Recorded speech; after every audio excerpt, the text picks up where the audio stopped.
jab, uppercut, leave you laid out on the floor. Try to duck and roll, hit and miss, now you counting stars. Should've practiced more, should've hit the mask, get out there more. Saying that you're the best, you gotta show me, son. Actions over words, baby boy, is you real or what? Talking way too much, world come. Back sports, talking way too much, world come. Back sports, talking way too much, world come. Back sports,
Yo, big shout out to the hottest chat in the MF and game. A-side official, no negotiation needed, period. We back with another one. 2025, keeping it live. We have to address the current state of affairs. For those of you that's inbound, you already know what to do. Big salute and shout out to everyone who supports the channel, both monetarily and with your attendance. If you haven't heard, there's some fights that's going down. Okay, we know what it is. We kind of understand where we need to have our focus. Okay? We understand all that. But what's really popping? You have individuals that's already moving around. You know, they mention moving around when it deals with sparring or something like that. You know what I'm saying? Move around a little bit. You know what I'm saying? Work on your footwork. Get your coordination, timing down. But for Terrence Bud Crawford, once again, the boogeyman has arose. The boogeyman is on the warpath, y'all. And I know that certain people are beginning to say that WCS is deriding Crawford. The same thing they said about any fighter that I support. They just don't want to hear me come over here and talk my shit. That's all. No, that's all. That's all it is. I'm saying if you want to talk your shit, man. First Amendment. God damn, don't act like I'm doing something that's all new to you. This ain't new. English is your first. Treat that bitch like that. You know what I'm saying? If English is your first, treat it with some common respect. Act like you ain't shocked. You know what I'm saying? We've been tossing her around forever and a day. Don't be mad. Tighten up. There has been some action from Terrence Bud Crawford on X. The voltage has risen because he's been addressing multiple individuals throughout the past several months. Individuals who have selected to use his name in MF in vain, goddammit. How do they find themselves able to do this so freely without getting permission? Crawford is a boogeyman in this bitch. Who gave them the green light? Who checked the box? Who said it was okay? Who did it? I'm pretty sure Crawford didn't ever give them the green light to say, hey, whenever, however you want it to happen, just go ahead. Disrespect me. Step on me whenever you feel like it. Have you ever known Crawford to be soft like that? Of give you the impression of being soft in public? Do he kind of give you the vibe like He's an advocate against violence. Has he ever just given you that indication that his fuel meter is always on E? On X, man, there's some things that's going on right quick. There's some things that's been going on with Tank. We seen it. Crawford just put it out there. Look, I got bigger fish to fry. Grow some balls and fight your Chris Stevens and Keyshawn Davis. And stop being scared. That's probably why you ran your girl over and beat her ass, because you don't got no nuts, and she know it. Tank had put it out there. He got 8 kids. His wife like 380 pounds. Your buddy working overtime. Oh, personal. Whoo, personal. We talking about the Ring of Fire, goddammit. We talking about we have boxing in 2025. I mean, you would think the top semester, the first quarter, we'll be talking about the upcoming fights, the February 22nd. I mean, we got Morrell and Benavidez. You know, we have Soko going in there against Pacheco. You would think that would be the topic of the discussion, but what's been boiling over on social media is a lot different. You know, we've heard the Teofimo Lopez Clout chase Crawford. We heard the Jaron Ennis's Clout chase Crawford. You know what I'm saying? I can't say Sebastian Fundora Clout chase Crawford, but it's been so many. Like, let's just say, for instance, we include Jermell Charlo, right? Y'all remember when Jermell Charlo was pretty much the topic of discussion with Terrence Crawford because he called him out, right? But when Jermell Charlo was provided, when he was allotted the opportunity,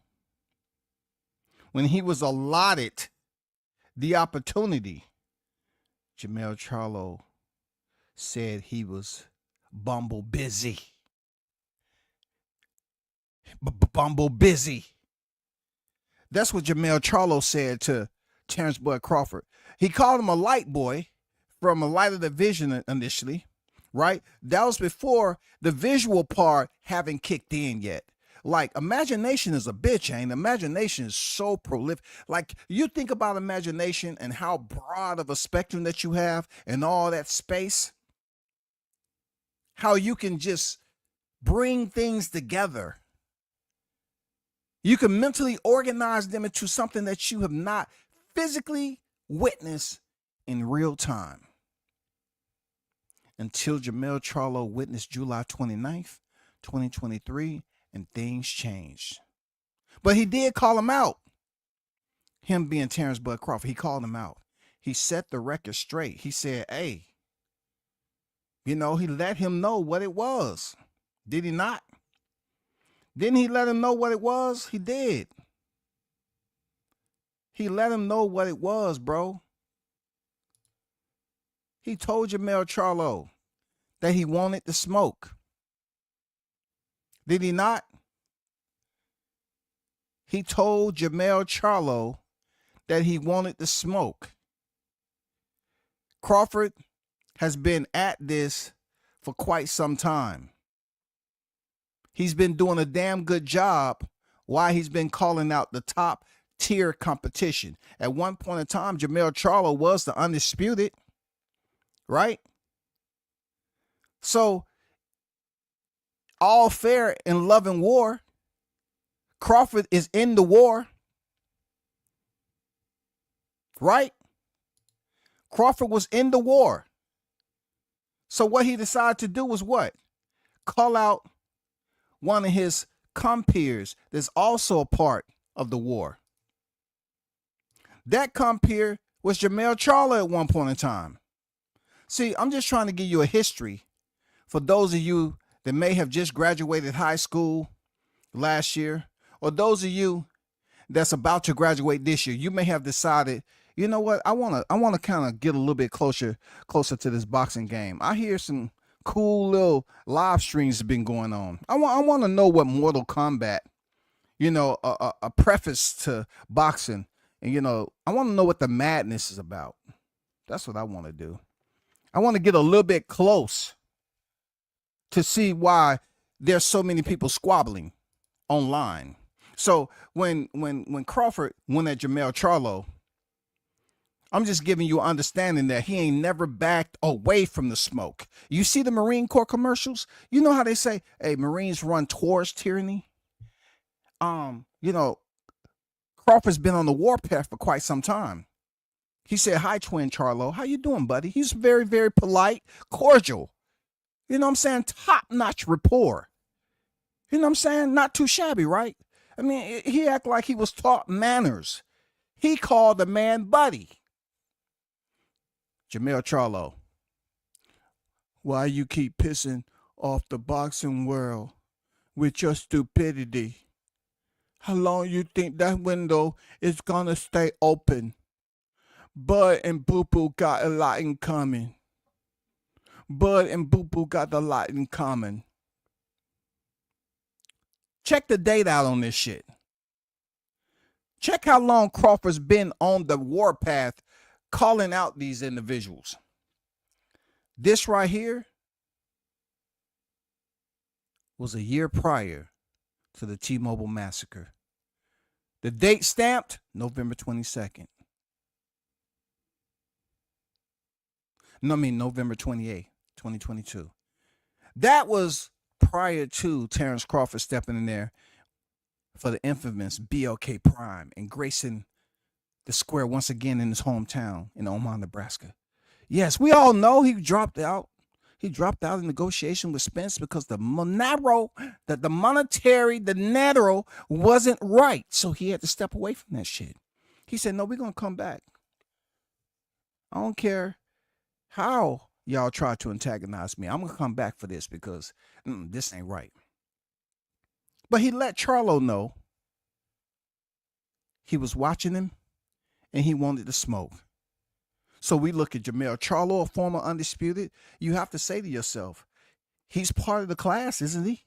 When you look on the forebear era of undisputed champions, isn't Jermell Charlo up there? Okay.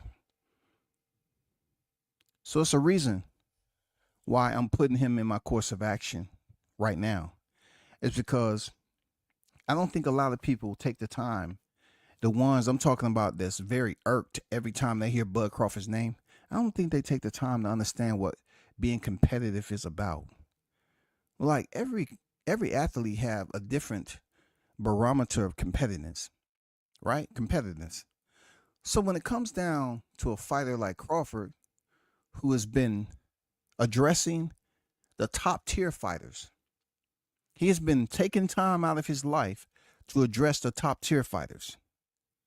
He was dressing the top tier fighters prior to him stepping in there with Errol Spence Jr. You know what I'm saying? The fight that changed boxing forever. The fight card that changed boxing forever.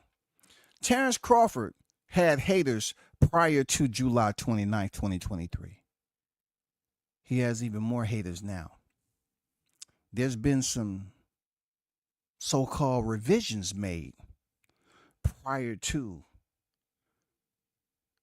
him stepping in there. The confidence level was ripped from the hearts of these Errol Spence fans. Real talk. I mean, you ever seen something so violent? It was almost like them being eviscerated. The organs was removed from these fans. They just didn't know it yet.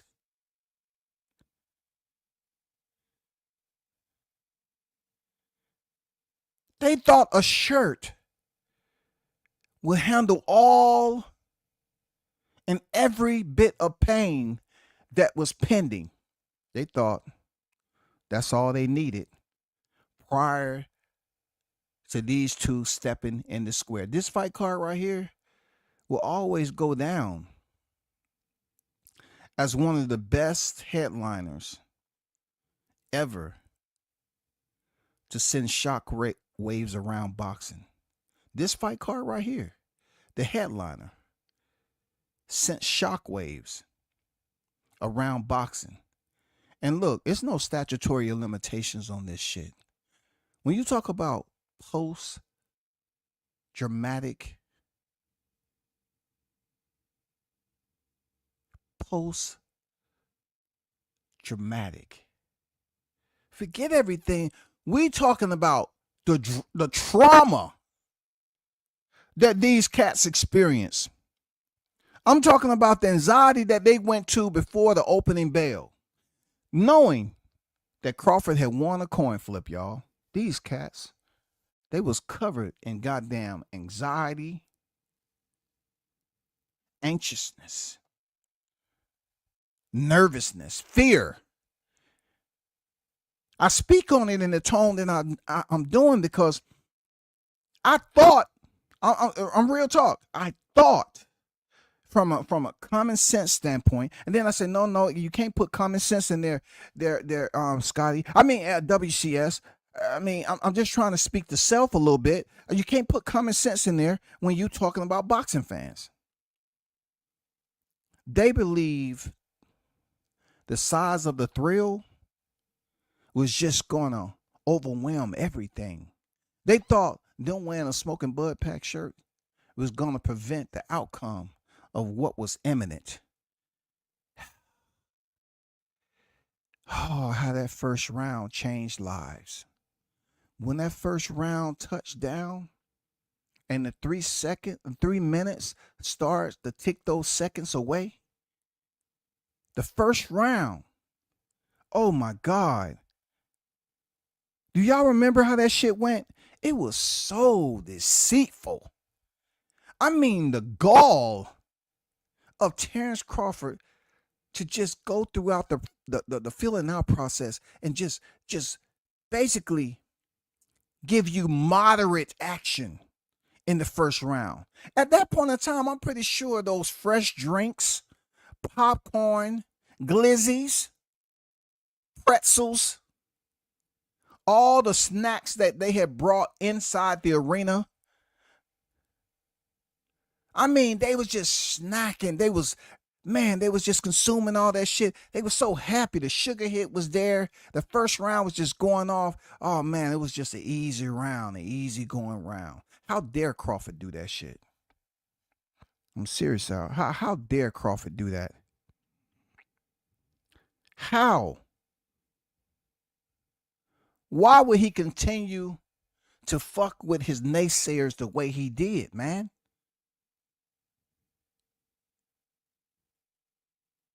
I'm just asking a goddamn question. How can one fight card that the headliner supersede everything?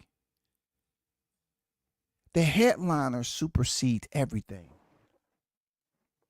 Do you understand me? Forget what the weigh-in looked like. But at this point in time right here, you have two basic fighters standing side by side as they position themselves or how they was placed on the pound for pound list, side by side, shoulder to shoulder. But one significant difference that really agitated a lot of the naysayers of Bud Crawford was that he was always a slot higher than Errol Spence Jr. I mean, I'm pretty sure they called Dougie Fisher from anonymous lines. Hey, Dougie. Shh, shh, shh. Hey, I work with one of the promotions. No, I'm not whispering. I'm not crying. I just have something to ask you, Mr. Fisher. Is there any way that I can send you a small donation so that you can, help me out a bit? Tell me what you mean. I really can't assume. I need for you to be a bit more clear, exact. Tell me what your ask is, okay? Just elaborate what your ask is. I just want to be clear. And by the way, you are being recorded. So go ahead, proceed. Like I said, Dougie, I don't want you to teach me how to Dougie. want you to somehow move Errol Spence in front of Crawford before July 29th. Because if you do that, it would just make us feel a little bit better because Crawford is just demanded so much. He's freaking got the coin flipped. And then the other concession, Spence gave him the $1 million that they betted without him even throwing a punch. Just Dougie, teach me how to Dougie. Just take this donation, Dougie. Please. That's all I want for you to do. Just accept my donation because I think Crawford is being selfish. So Crawford, at that point in time, right, with all the naysayers, Crawford was still winning, y'all. Crawford was still winning.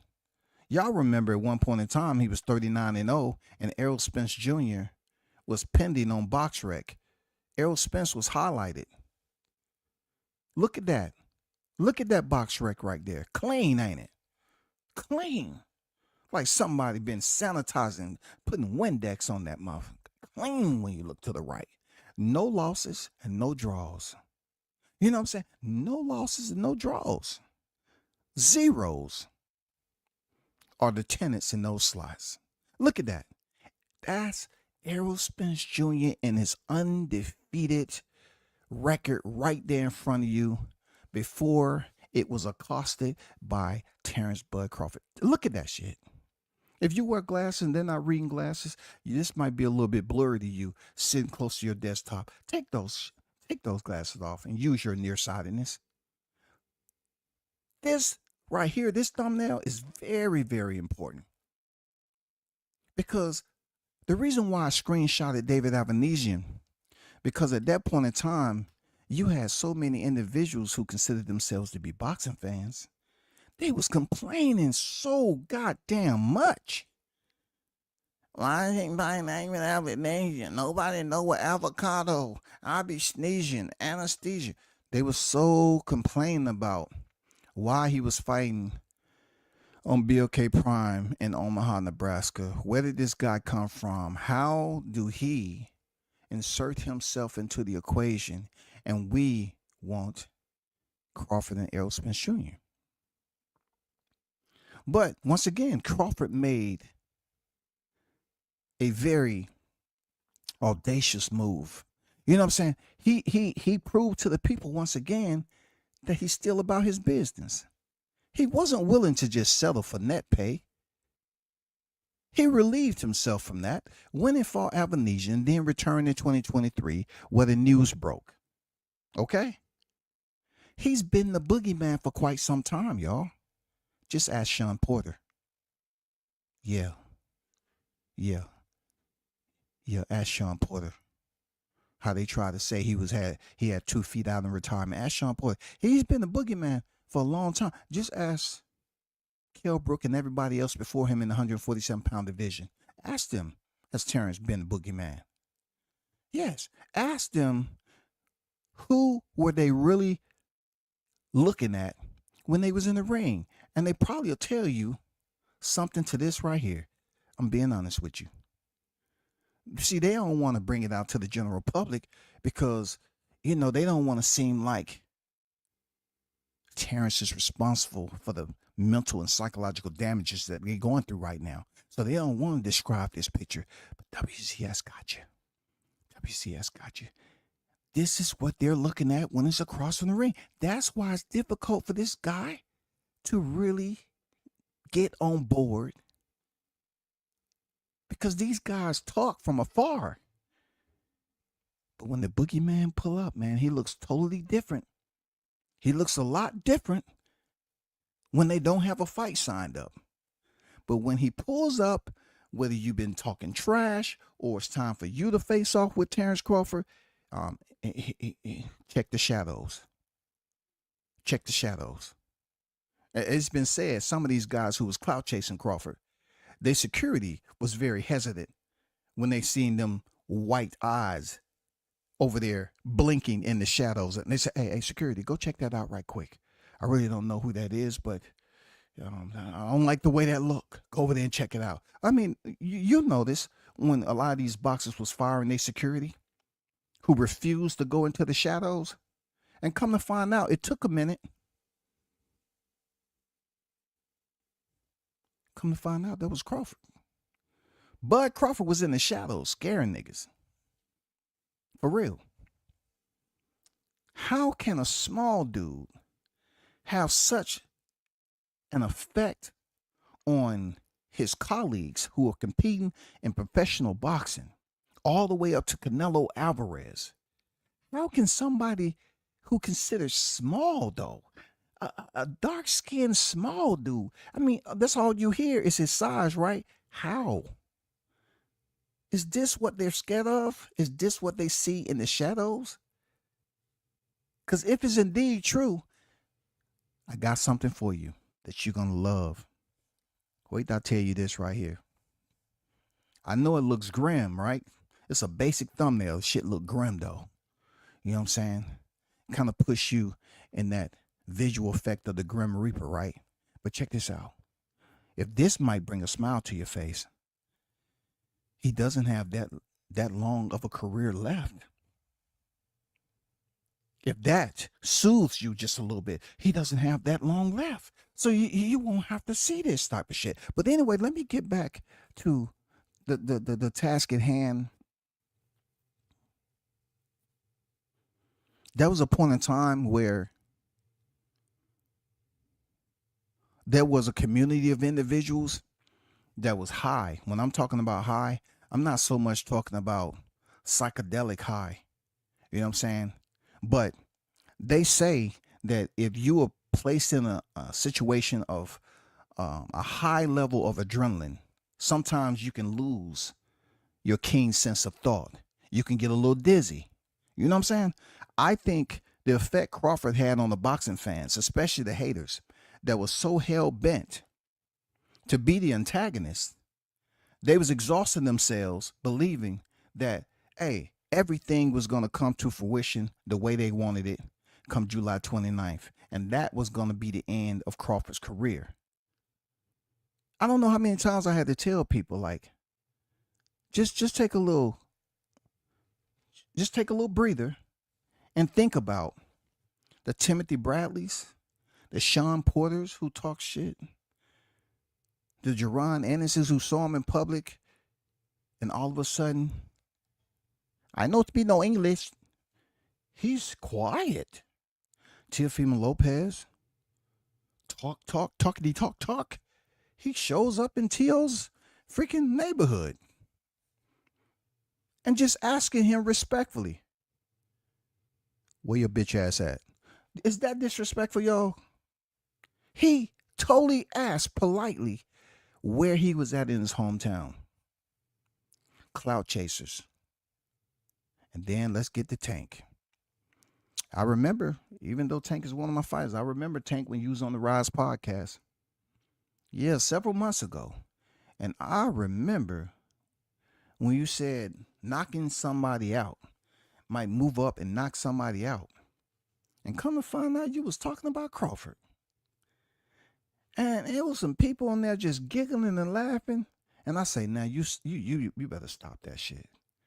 I mean, cause we know Crawford, even though he was still at 147, it was no way it was going to be a catchweight fight between Crawford and Tank. But look, that resonated to a lot of people because they selected to use it on their thumbnail to talk about Tank potentially moving up to fight Crawford and then he'll knock Crawford out. But Crawford's response was what? If you think you can do it, come on up and test his chin. You know what I'm saying? Prove to yourself. Come on up. We never seen it happen. Thank God. We never seen that because in my downtime, you know, I sometimes I just process shit over the top, right? I'll just go deep thought. You know what I'm saying? I go deep thought and I say, when there's going to be someone who pulled Crawford's card, like I'm waiting for someone to pull Crawford's card. Is it going to be Canelo? Because, I mean, I have to think that's the last stance, ain't it? It's nobody else above Canelo. Crawford has pretty much made himself clear that he's calling out the top dogs, but I haven't seen anyone pull his card. I've heard them talk. They talked about his looks. I can't get over, Blair the Flair of all people, I think he's a cool dude. But Blair, in my opinion, had people a little bit queasy. He started mentioning dick and all that. And I was like, what does that have to do with being at the gym and you're around greatness? You are in the presence of a legend, and you start talking about something that deals with a fighter's genitals, and that wasn't the first time you said that about a fighter. I'm just saying it's shit's a little fuzzy. But Blair was saying that stuff with a smile. Now, I don't know after the cameras cut off that Crawford went over there and broke that dude up. I don't know. I haven't heard from him since. I haven't seen if he was in a sling, if he had jaw replacement, or he was trying to pretty much go out there and see if they had any artificial ribs that they can place in there that can pretty much function as the ones we have in there naturally that we was birthed with. I don't know what Crawford did to Blair Fair, but he was on some other type of stuff, wasn't he? I'm just bringing in the group of people who love to talk about how he look, how small he is, what Gamboa did to him, dropped by Green Machine, bad for business. I'm not Al Heyman, how dare me. Bob Arum, what he said about he's lost all this money, he can buy a house in Beverly Hills, to them trying to attach or associate Crawford with MTK Global. Man, and then to think they brought up the lawsuit, and they was up here crying, talking about, well, Crawford, his career is in shambles right now. Right? His career is in shambles. They was trying to put this man, they stay trying to put him on a mugshot. I've never, ever in my lifetime, as being a part of this sport, heard so many people waste time trying to be McGruff, the crime dog, Sherlock Holmes. I've never seen a bunch of investigators that was trying their best to find out something Crawford did outside of being great so they can talk about it. So a lot of hate that you see about Crawford is because you have individuals out here that don't like him. And it's okay not to be liked. At least you know what the status is. You don't have to be fake about it. But he's one of the most disliked fighters since Deontay Wilder's off the grid right now. Crawford is one of the most disliked fighters. And it's not so much reason why he somewhat have similar discrepancies like Deontay Wilder. I can understand why they didn't understand how God blessed Wilder with a nuclear right hand. I mean, nuclear weapons are very, very powerful. They have to be, there's sanctions against that and all that shit. But then you take the discrepancies over there and you go to Crawford, and he's an all-around masterful boxer to the sweet science, right? But that's not enough when it comes to prize fighting, because they're still bitching and complaining. I haven't seen nobody. I remember when Gary Russell said when he see Terrence Crawford, he'll punch him. I said, Gary, what are you saying? Gary, this is not the time. Oh my God, bro. This is not the time to try to comp wolf tickets. Nobody, when I tell you nobody is believing that. You telling people if you seen him walk into the shop, you will punch him dead in his face. I'm like, come on, G. Russell. You can't believe that, G. Russell. Come on, big dog. You can't believe that, man.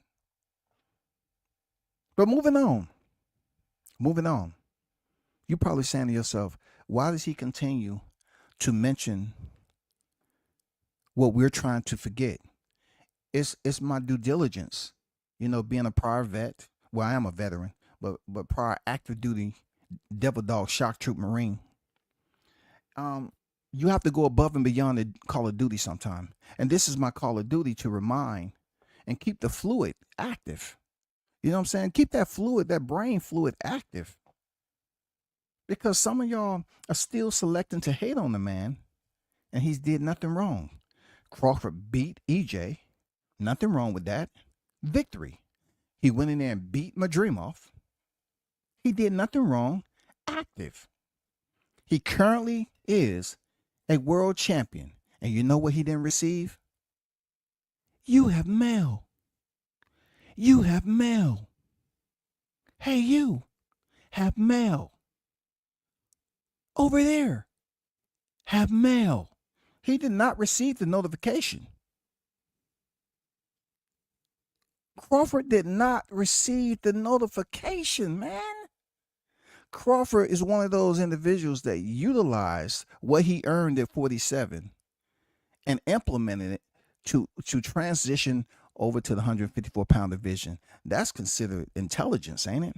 Because you're talking about a fighter who was said he's moving funny. He's bad for business. You know you grown ass adults who's out there saying that, right? You know who you are, right? Sure you do. Sure you do.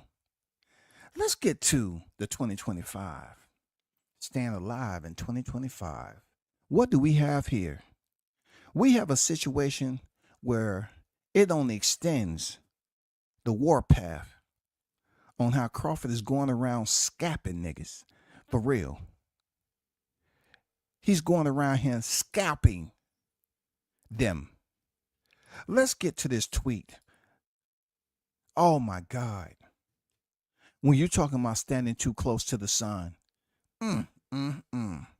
Just because they say you're a star don't mean you're supposed to stand next to one that hot. Crawford. Next to Mike Coppinger, the Sebastian Fundora L. Spence title fight is now off. Sources tell ESPN. Fundora, the unified junior middleweight champion, is now seeking a new opponent for the first defense of his two titles. The fight was originally planned for October and then was slated for March 29th. March 29th for slated was then, and October for planned originally was fight duh. Titles two, his of defense. First, the for opponent new, a seeking now is champion middleweight junior unified, the Fundora. ESPN tells sources off now is fight. Title Spence, Arrow, Fundora, Sebastian, duh. What I wanted you to understand is that regardless if I read it the correct way or in reverse, it still tells you that the spirit of karma exists. I mean, Crawford continues to do what the fuck he's supposed to do the right way, right? Wasn't he the one that was originally supposed to fight Sebastian Fundora, who they say Crawford was ducking? Wasn't he the one that was calling and putting it out there? Hey, I got next up. I got it. And then you witness a lot of these human beings, skinwalkers, who was out here clapping it up. I mean, the joy that you heard in their voices saying, yeah, PBC up here teaching Crawford a lesson still. He thought he was going to get away with it. They cock blocked him. Yeah, they blocked him. Yeah, that's funny as hell, boy. Crawford thought it was over. Nobody thinking about what he did the 29th of July in 2023. Excuse me. Yes, they are. That's exactly why they don't want him to continue the massacre. I mean, when you see something so up close and personal as the aerosexuals did, you have casualties who survive. They don't want him to go in there and extract not one, but two titles. They don't want that to happen while he already is in possession of one. No. Do you know if he was to go in there and when he beat the bone marrow out of that skeleton, Fundora, Do you know he will have 3 of the 4 titles? Yeah, and then look. He will have 3 of the 4 titles, right? And then he will more than likely, after him and Turkey Al-Sheikh finish having a 15-star meal, he will let Crawford know that Bakram Murtazalayev have agreed for the undisputed fight, for a 3-division undisputed fight. Probably in his hometown, probably somewhere over here in the States.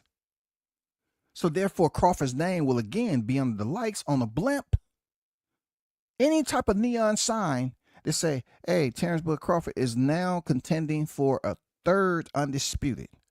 PBC don't want that. See, Sebastian Fundora, he does have the hardware. It's believe it or not, it's people who forget that he was knocked out by Brian Mendoza. But goddamn it, it's something about that Crawford though. Serious. It's something about how people attempt to try to, consider themselves biochemists. And they try to create all of this freaking changing of the air quality. They try to make it seem like to create clouds every time Crawford walks in the room. They try to create hailstorms, snowstorms, rainstorms. Look, they try any type of lavish behavior that they can that's considered bad, which is considered malicious. They know good and well that Crawford get a hold of Fundora, and he's already been put to sleep by Mendoza. And look, just to think that he went the distance with Tim Tszyu, who got destroyed in his last fight. Is Crawford wrong for saying, should have took the fight when you had the chance, now it's over with? Is he wrong for saying that? Should have took the fight when you had the chance, now it's over with.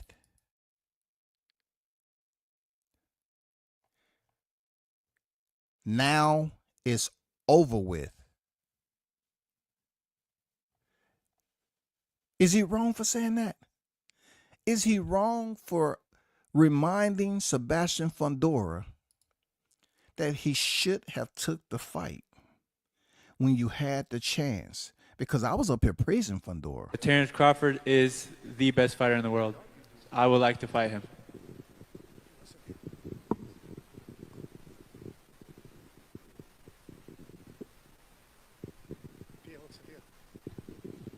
Thank you. Gail Falkenthal, NY Fights. Terrence Crawford is the best fighter in the world. I would like to fight him. Wasn't that just music to your cochlea? I mean, just hearing the sounds of that, you know what I'm saying? Finesse your eardrums a little bit. Sebastian Fundora, I praise him. I say, okay, Sebastian Fundora gets it. He want to fight Crawford. But due to Sampson, who was going around on a tour, just like a lot of them, a smear campaign, and saying that Crawford has a no likable style, y'all. Like Crawford does not have feelings. He was saying Crawford has a no likable style every single time he was given the opportunity in front of the mic. He emphasized no likable style. They wanted to keep that fight in-house. But yet we got people complaining about Turkey Al-Sheikh. PBC is known for wanting to keep fights in-house. Once again, I need to go back to blaming Crawford. I need to pull out my bow with arrow and fire in the direction of Crawford. Because at this point, he is the sole proprietor that holds all the culpability for why Errol Spence has not returned back to the square. Clap it up. Damn, the purgatory is real. I'm not going to lie to you. The purgatory is motherfucking real. Grab the keys to the institution and the asylums. Crack the door open. There's more to come. I'm serious, y'all. It's more this out. These aerosexuals thought it was over. No, it's not over yet. He's not showing up for Sebastian Fundora. Why? Where's all the advocates and protesters, man? Where are the boxing Antifas? Where are all you strong talking Dolomite niggas? Why haven't y'all made your presence effective to get Errol Spence back in the ring? Y'all spend too much time talking about Bud, for real. He's about to be up out of here, yo. Everybody say they want to fight the man, and then when he shows up, it's almost like they having a seizure. They about to swallow their tongue. It's like, what is the hell is going on? Why does he have these individuals in purgatory? Crawford is to blame for that. Spence is unable to face Sebastian Fundora. Not to mention, y'all, the very same title that Crawford held for an extended period of time at 147 pounds, the WBO title, the WBO sanctioning body, they refuse to approve Errol Spence Jr. to step through the ropes and fight Terrence Crawford. They refuse that shit. Ooh, the spiritual karma is real. Now, one thing about where you at right now, those of you that's tuned in, you don't have to listen to me. I mean, in all fairness, you can avoid this live stream. I mean, it may seem like I'm just spinning off a barrage of verbalytics. It may seem like I'm purposely, rubbing vapor in your eyelids. Yes, I am. I'm not gonna lie. I'm gonna be honest with you. If this is time to be honest and upfront, yes, I am. I'm rubbing vapor all in your eyelids, for real. Why? Because there's still individuals every time they crack their lips open, not putting respect on Bud's name for him living a fighter's lifestyle, training like he's one of the greatest of this era, and also maliciously and purposely being denied when he reaches out and challenges who you all consider one of the best in the sport. Now, if he's winning, once again, let me put this up here. This ill-fated date. Okay, let me return and remind you of this, right? He is absolutely executing the duties that is before him. You have to understand and respect when you say his name, 39-0 before this ill-fated day. Yo, Texas. Yo, Texas. Y'all all right over there, man? Yo, Texas. Y'all good, man? I know this thumbnail. This is why I created this thumbnail. God damn. It was before they even fought. This is pristine. Oh my God, this thumbnail is pristine because it depicts Errol Spence 28-0. And look at the guy in the middle that's accused of committing such a violent act. I'm talking about an act of violence that he was licensed to do, y'all. Bud was licensed to carry out that act of violence, man. Now, I don't condone violence. I don't. I'm be honest with you. I don't condone it, but I am speaking about a full contact sport, which is descriptively known as boxing, alias the sweet science. Okay. The sweet science is somehow, some way not being fully respected when it comes to Crawford delegating his authority on that ill-fated date, July 29th, 2023. It seems so, I'm talking about, don't it though? Check this out. Doesn't it seem just like yesterday? If this man went in there and beat this guy that was undefeated, unified, on the pound for pound list, popular as any other fighter you ever know, very popular. If Crawford is the suspect who is responsible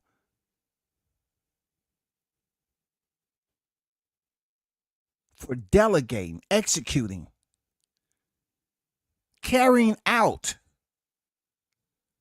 the act of violence on that ill-fated night at the T-Mobile Arena, then what is wrong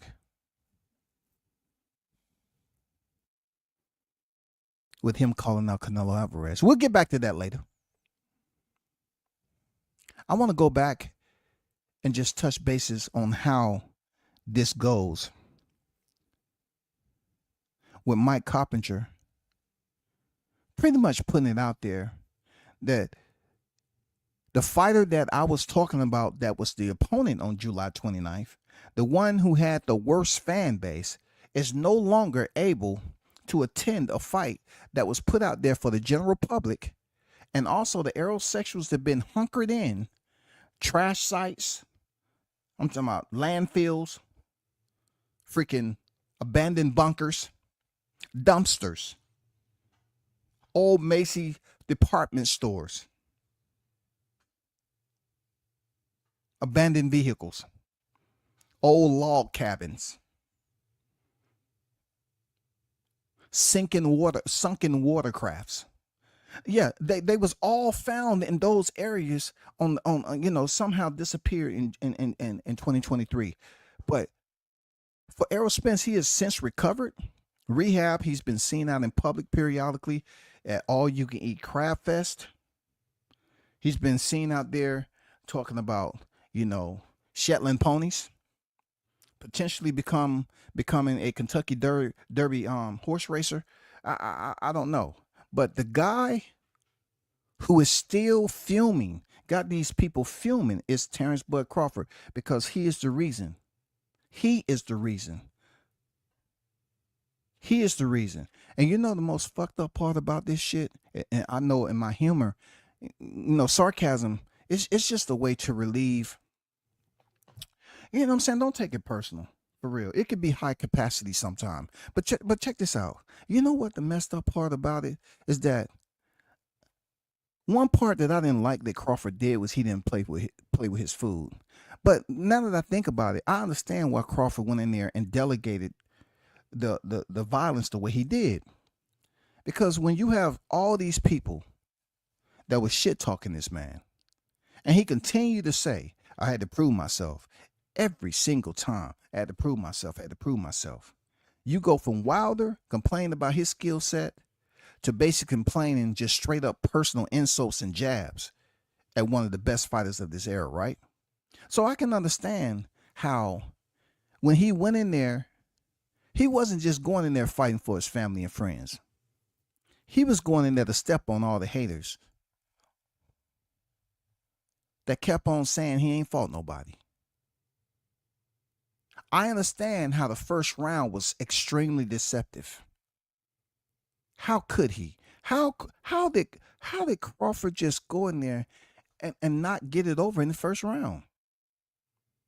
I guess as a businessman, he wanted to say, you know what, if I take it to the 9th round, then maybe, just maybe, we can get this rematch.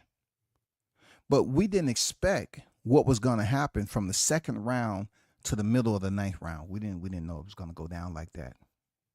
You know what I'm saying? Look, I'm going to be honest. I didn't know it was going to be extremely vengeful.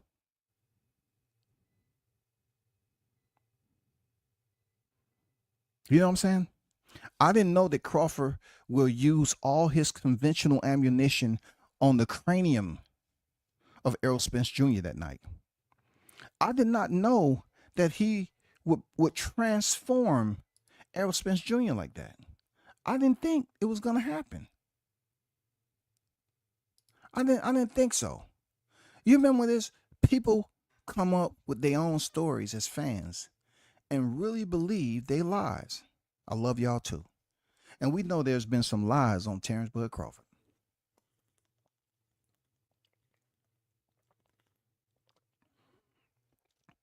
Are y'all still there?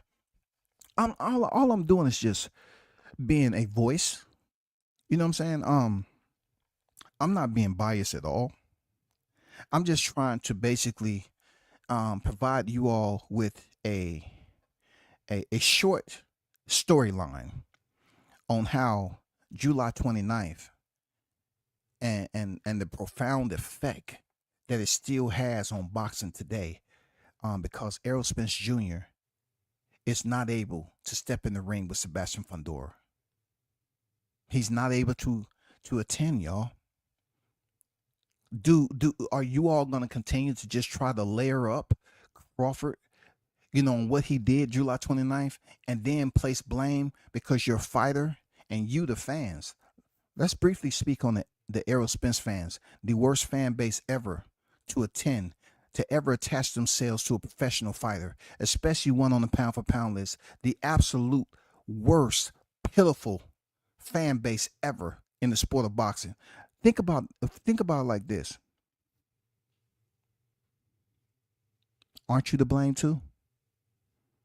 Forget Errol Spence not being able to make it to the slot.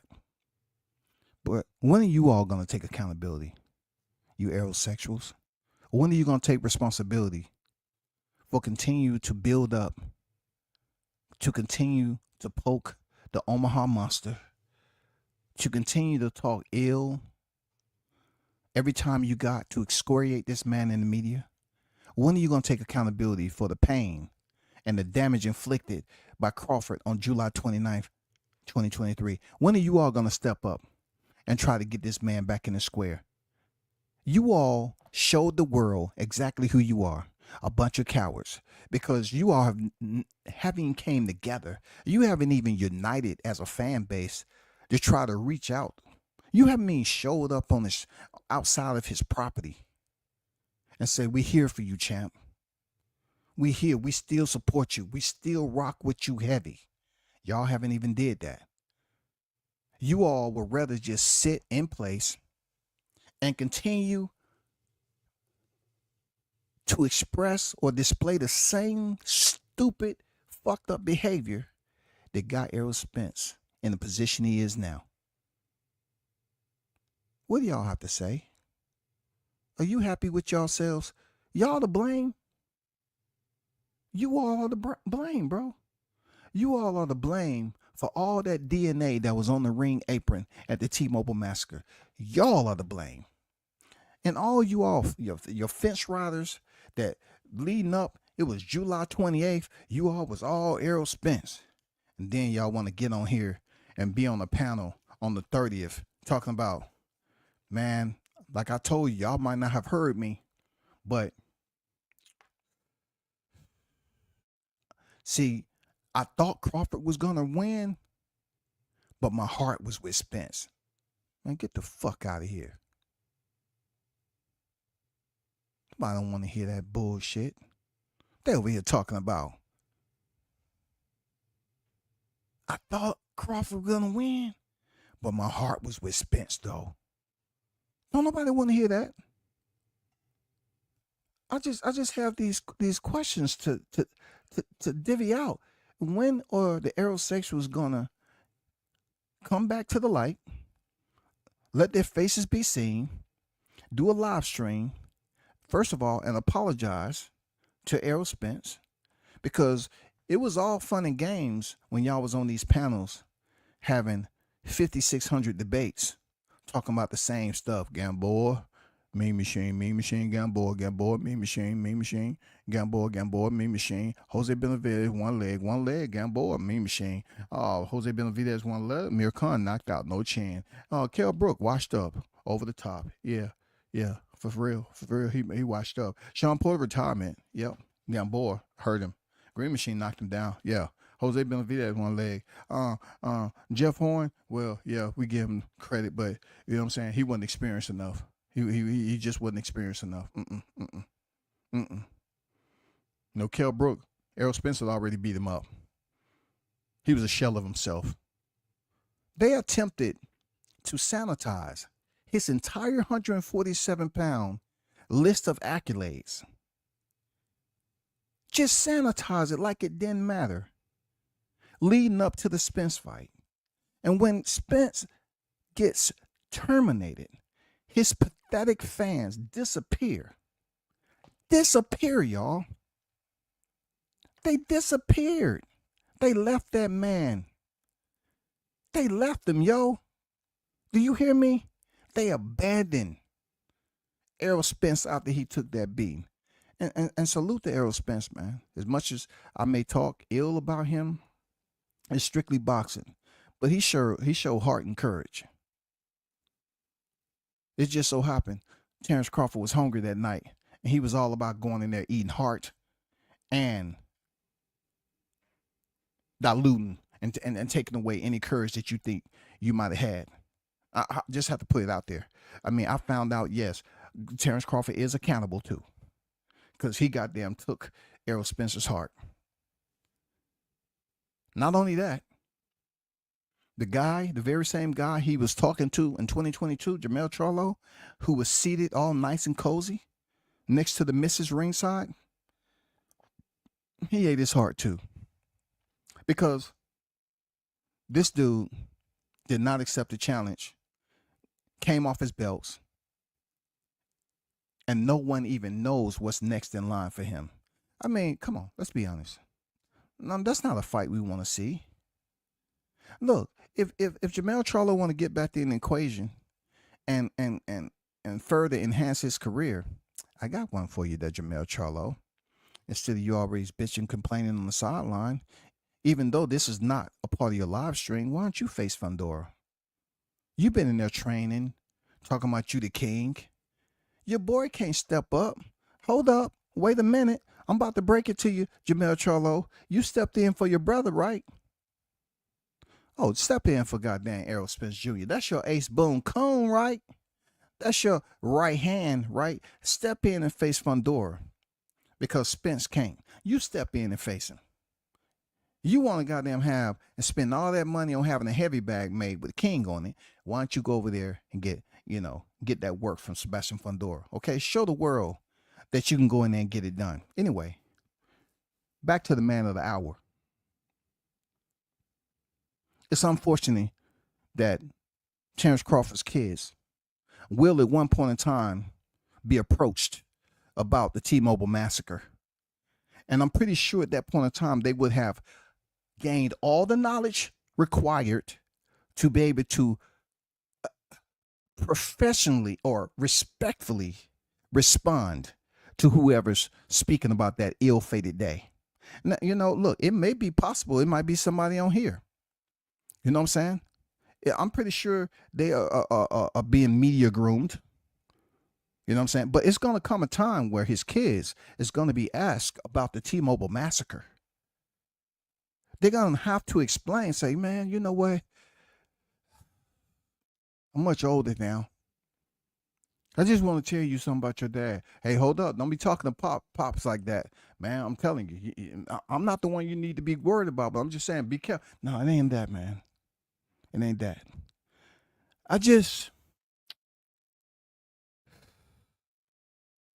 just hurts me to this day. Do you know how many medications I've been on since that day? What day, man? You didn't say a date. You know the date.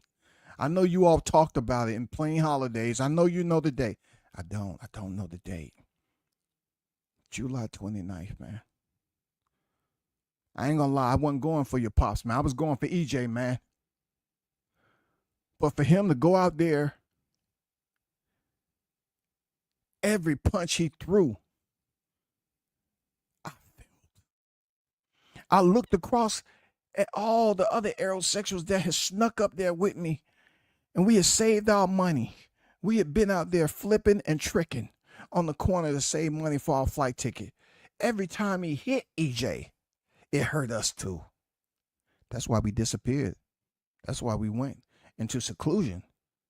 That's why we went dormant.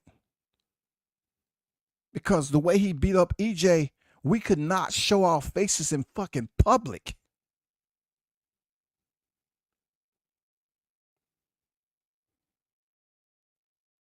The most pathetic fan base ever to support a popular fighter like EJ. Unfortunate for him, he had to find out on the 30th of July. Unfortunate for him. Because that's when he was able to get out of bed and he had to go take a piss. I don't know what happened. I don't know if EJ got out of bed and they had a portable, that kid go potty train in. I don't know if they bought him an adult potty train and portable right there. He just rolled over in the bed, took a piss, got some on the floor, closed that up. Somebody dumped it in freaking where it's supposed to go, where the waste goes. I don't know. Or he might have went to his own bathroom, and we all know what was lurking around the corner. I know y'all seen it before, but in this case, on the 30th, I don't believe I can even give you a story about the way he felt when he finally approached in the mirror. The mirror was there hanging out. I don't know how much natural light was coming in. I don't know if the day was cloudy. I don't know what was going on in Texas, man. I don't know what the Soto's weather report was, but the natural light, maybe let's just say the natural light was enough that he didn't have to cut on the bathroom light. But still, he took a peek over there, and he didn't recognize who was looking back at him.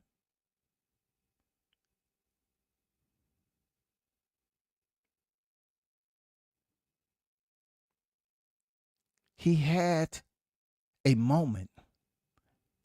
He had a moment, y'all. He had to look at the damage that Crawford has inflicted. And I say this all the time, Crawford just didn't inflict that type of damage on Spence, even though he was the second man in the ring. He inflicted it on Derrick James. He inflicted that damage on his fan base. Yes, y'all remember? Y'all remember. Yeah, you do. Don't act like you don't remember. Should I take you back down that road? Have you ever seen a trainer that is responsible for the conclusion playing out the way it did? Have you ever seen a trainer looking at their fighter like this? You all are saying this man don't deserve to fight Canelo Alvarez? Do you know EJ was a pound for pound roster attendee before this fight happened? Do you know? Do you know?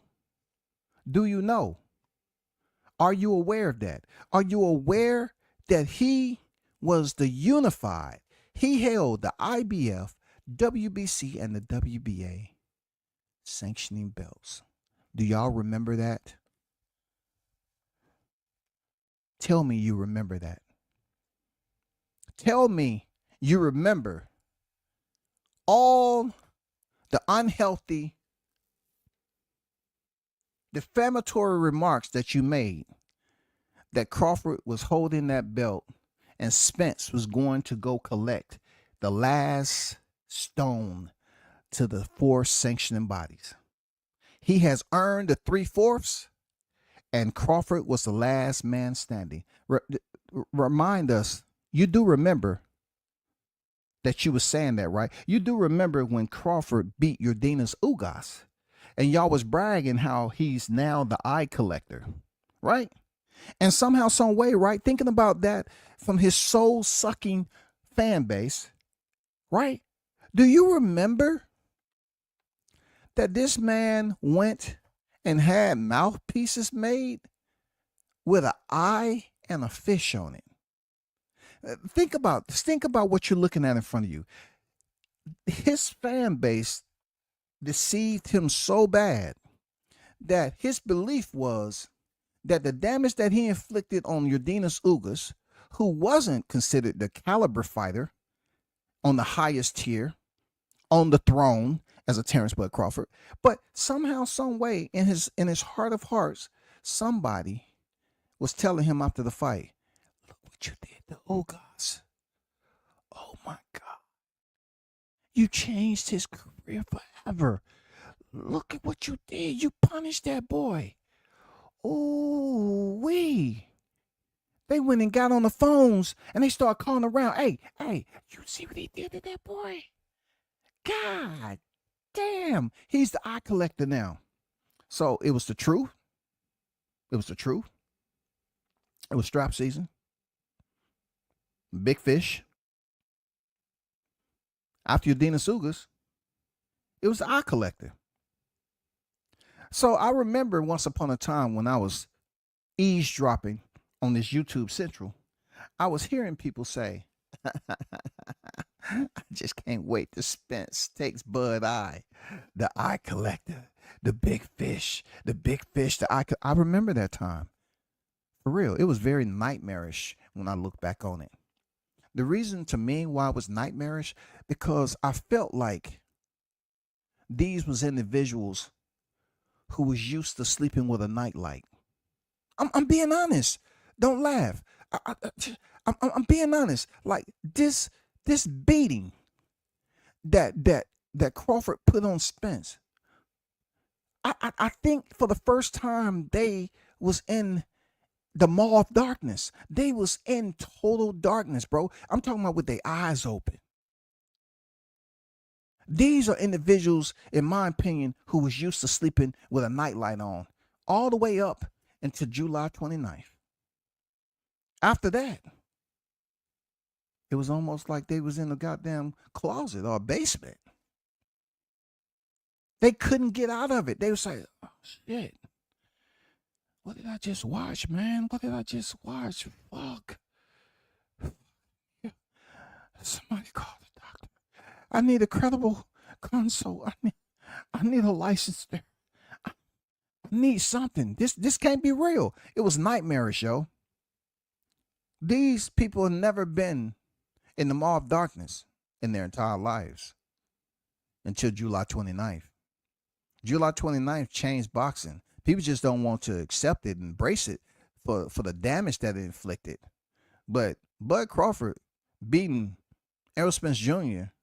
was similar to the fires out there, not just the ones that just happened in Cali, but to many. Hurricanes, fires, floods.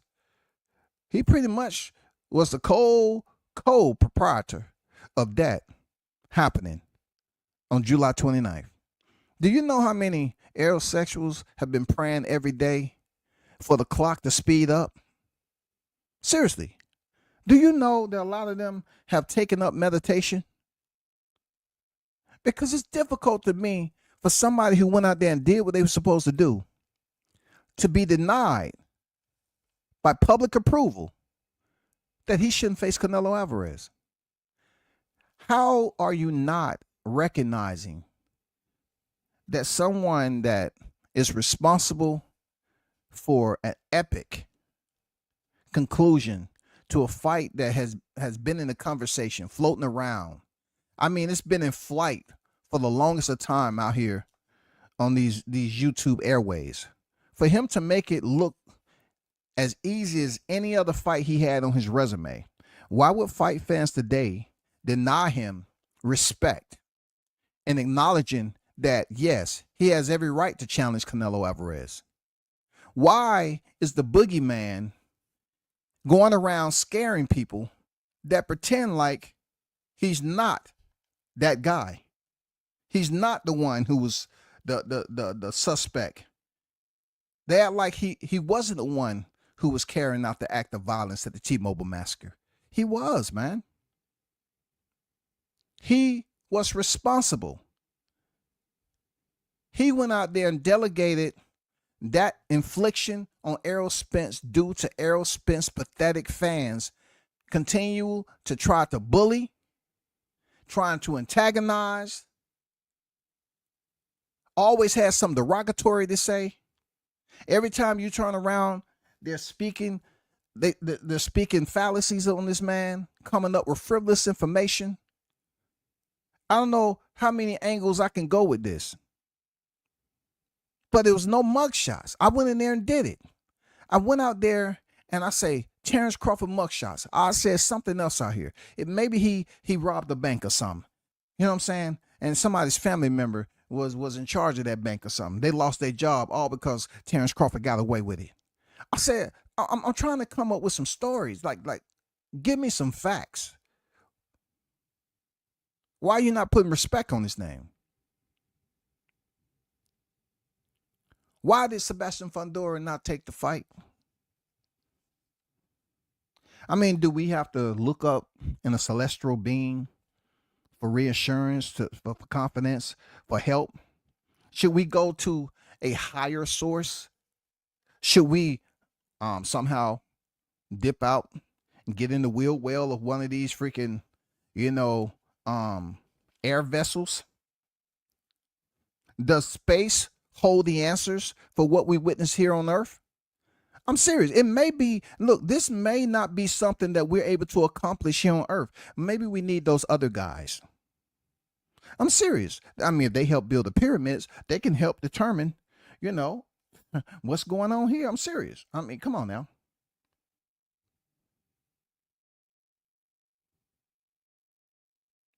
What kind of trainer looks at his fighter like that?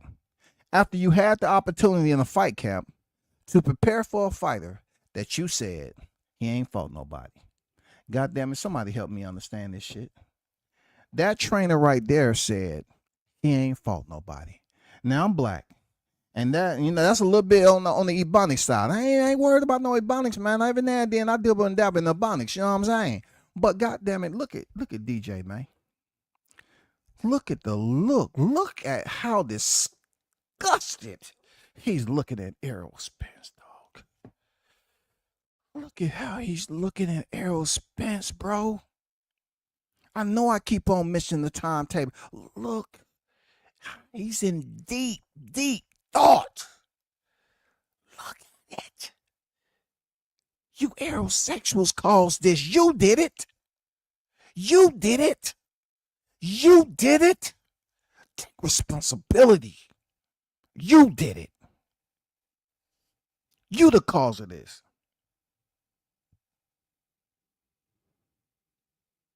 Y'all sitting up here playing around. Up here criticizing a fighter for fun. Throwing a rock.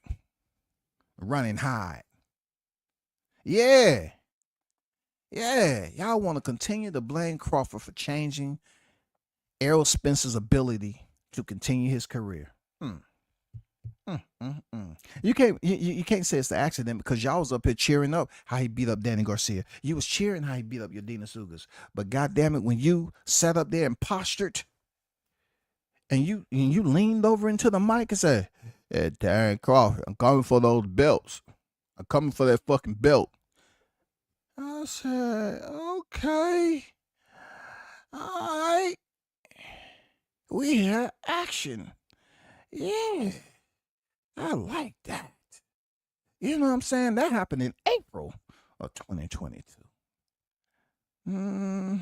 Took a little over a year for him to get back in the ring. But goddamn it, those 12 plus months was worth it from my vantage point. Oh yeah. From my vantage point, that shit was worth it. But moving on to 2025. Always thinking about the way Derrick James is looking at Spence. I don't want y'all ever to forget that. Because you aerosexuals are the reason. You are contributors. You are donators. Yeah. You are donors. You all donated to this whipping. You donated. Did you not? You donated to the whooping. You all. The worst fan base ever. You donated to the ass whooping because you kept fucking with Crawford, fucking with him over and over again. You donated to it. And you know what? I still think, truth be told, I still believe all of what Crawford heard from all those detractors, the critics, the bums, he still carried himself decent at the press conference. Yeah, he did. After everything that was going on and finally to be at a place where this fight is actually going down, I think he still did well. I still think he did well by carrying Spence to the ninth round. Yeah, I said it. Because clearly, a hardcore fight fan can say that this fight could have been over early, but the house was packed. The house was packed. You knew it was. The house was packed, y'all. I'm talking about if you was to goddamn deploy all points of the compass, the seats was full. The seats was full. The only thing that I slapped myself for not being able to do on that night, my paperwork didn't come back approved on time. I was going to deploy some drones to seek out every aerosexual that was sitting down in those motherfucking seats. And I was going to zoom in and get their reaction once round 2 started. But I just couldn't get approval. I had like 50 to 60 ready. They say it's too dangerous. WCS is too dangerous. I know it's good footage. It's too dangerous, WCS. It's too dangerous. Man, I wish you can do it too, man, because they need to be held accountable.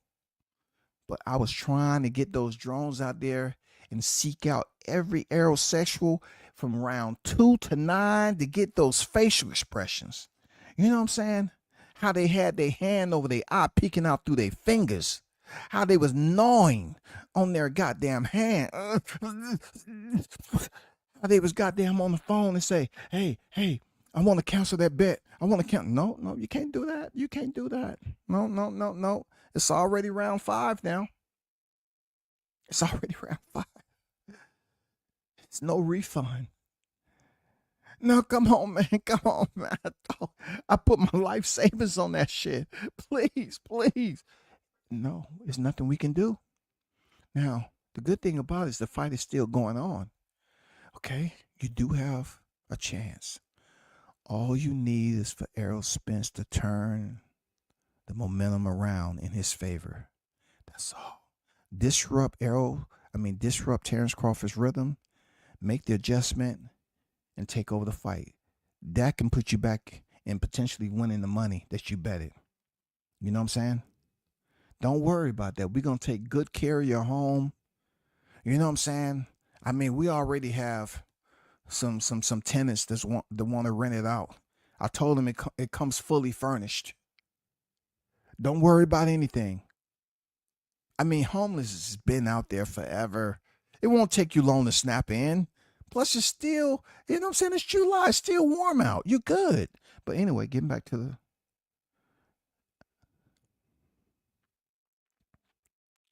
In 2025,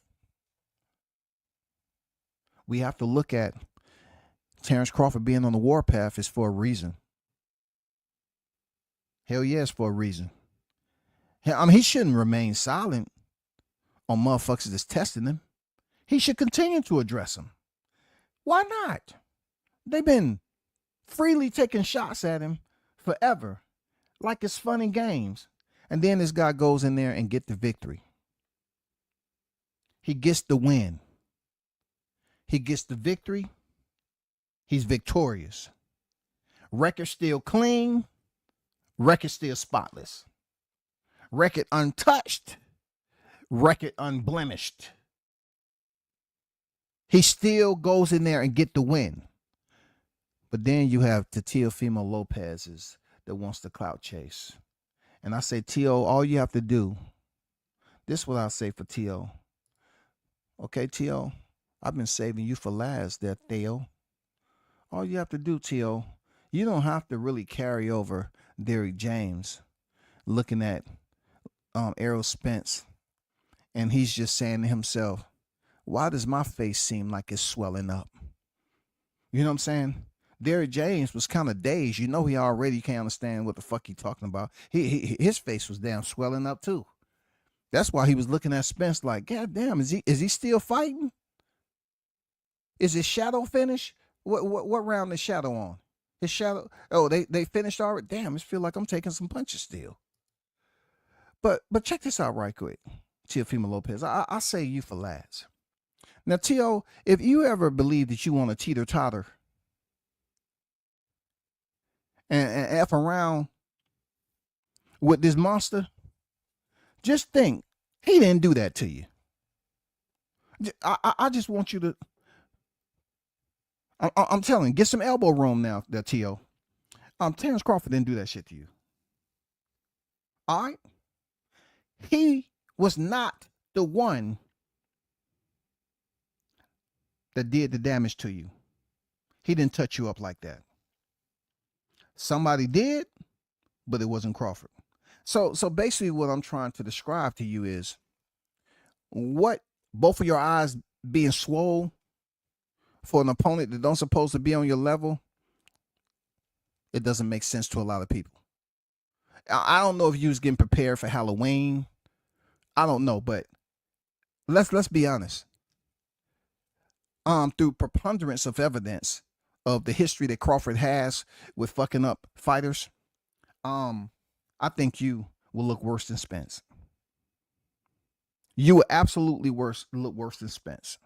Seriously. For somebody that's not on the pound for pound list, nor are they considered to be in the same environment as yourself, they touched you up on both of your eyeballs. You're all puffy. You know what I'm saying? You're all puffy. I mean, no diddy. But your eyes are all puffy. Right? So I'm saying, like, you should really be quiet and stop talking about fighting Crawford because you know you're too small. And that's the reason why I highlight Canelo for taking a punk way out, being a chump about it. For Canelo being who he is to co-sign the buffoonery. Canelo had the gall to co-sign that Crawford should fight your ass. T.O., now you know you done fucked up. Canelo know he done fucked up too. Maybe a little bit of pugilistica set in at that time. Maybe Canelo fell off one of the horses because he loved jumping on there with no saddle. Maybe one of his horses bucked him off and we didn't hear about it. You know what I'm saying? Maybe we semi had a Superman moment and Canelo was able to get some doctors and have some stem cell surgery and he's still able to fight. I don't know. But don't you ever in your life, as young as you are, call out Crawford's name again. Don't you ever do that. If you're trying to prolong your career in the sport and you're trying to basically have longevity, stay away from that goddamn boogeyman. Do you see how you look in this, T.O.? Stay away from the boogeyman, brother. He will fuck you up. Do you understand me? Put some respect where it belongs and stop playing like it's a board game, bro. You are going to get yourself in a worse situation than on this thumbnail. Don't do it. That man ain't to be messed with. You're not talking about a boxing apprentice there, T.O. A lot of you cats out here, I thought about this a lot, right? I say it seems like a lot of these dudes who freely and recklessly talk shit as if, Crawford's still the 135er, right? They do it in such a way that it seems like they're not even consciously, thinking about the repercussions. They like, I feel goofy. I just finished watching some Sesame Street. I feel a little goofy today. The Cookie Monster. I always laugh because I know a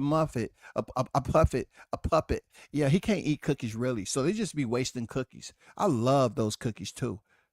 But it just makes me laugh how, he's always shoving cookies. You get the point there, T.O. You're acting goofy for fun. You're messing with a dangerous situation that you want to take and say, oh man, this is all fun. This is something I think that's part of the circus. It's a time and a place to be a clown. Sometimes a clown, when they get dressed up, isn't meant to be seen out in the public, that T.O. The shit you've been doing is clown activity, clown behavior. It doesn't matter if Canelo sat up there and had a mental lapse and said, Crawford, you need to fight T.O. No, nobody bought that. Okay, this is all I'm gonna use on you because you're not relevant enough for me to keep it up and talking about you on this shit. I'm gonna let it go, but you really need to pay attention to your eyelids. How can both of them become twins on that night? How? Explain that to me. I always kept that. And that's not even really, something I pulled off. That's something I just screen grabbed, bro. How can both of your eyes? You look like you have, you got some what's that guy? What's that guy? Damn, I forgot his name. You look like one of those Asian guys, man. That used to be a martial arts freaking instructor or sensei or something. It looked like you have a huge amount of scar tissue that never goes away. It's almost like you got the Gotti syndrome a little bit. Like you was being touched up by a human being not named Terrence Crawford. So what I'm trying to tell you is you need to work on patience. You need to be a little bit more reserved in how you go up here and freely talk shit about somebody that's dangerous. You know what I'm saying? As Crawford. Because if your eyes are swole like that from somebody who caused this man to be on the milk carton at T.O., you're not taking boxing serious enough. I'm the only one that had placed Errol Spence on a freaking milk carton. I made this long time ago. Look at the date. July 29th to current 2024. That was done last year. Look who's behind him. Why isn't he on here? Why is he still on a milk carton? Somebody explain that to me. I made this thumbnail a long time ago. Why is it so true today? I try to tell you, aerosexuals are the reason. You are responsible. You caused this. You contributed to it. And you're not doing enough to get him out of it. I mean, at least you can try to do is establish some method of communication. Some method of communication, for real. Y'all not even trying, man. All y'all want to do is get on here and talk about the Bud fans. You know what I'm saying? Every time I turn around, somebody talking about the Bud fans, the Bud buddies. Y'all don't have no, when I say no room to talk, y'all don't have not. Y'all damn near claustrophobic at this point. Because the pressure from that July 29th, it never goes away. Especially when I do a live on it. This shit never goes away, yo. You know, that moment, July 29th, is becoming angelic right now. Real talk. Isn't it? You aerosexuals that's listening? Every time I go live about it, and this milk carton, is it like an angelic type of feeling that you get? Isn't it somewhat like, it becomes euphoric. I remember I smelled the blood. Don't you remember how you all contributed to that ass whooping? Do you all remember or not? I understand why you don't want Crawford to face Canelo, because, hey, woo, the threat is serious. The threat to unseat is serious. Listen to me. The threat to dethrone is serious. Woo, God damn. You're talking about anointed. The threat is serious, y'all. The threat is serious. Now, I'm pretty sure I'm going to lose and I'm going to gain. I'm going to lose. I'm going to gain, lose, gain, lose, gain, lose, gain, lose. Friendships. Because I'm on here just talking. I get it. I understand. If you're not stable enough to ride these white cap waves, it's okay. It's okay, because I didn't invite you over here. I didn't tell you to come over here on a goddamn bicycle inner tube.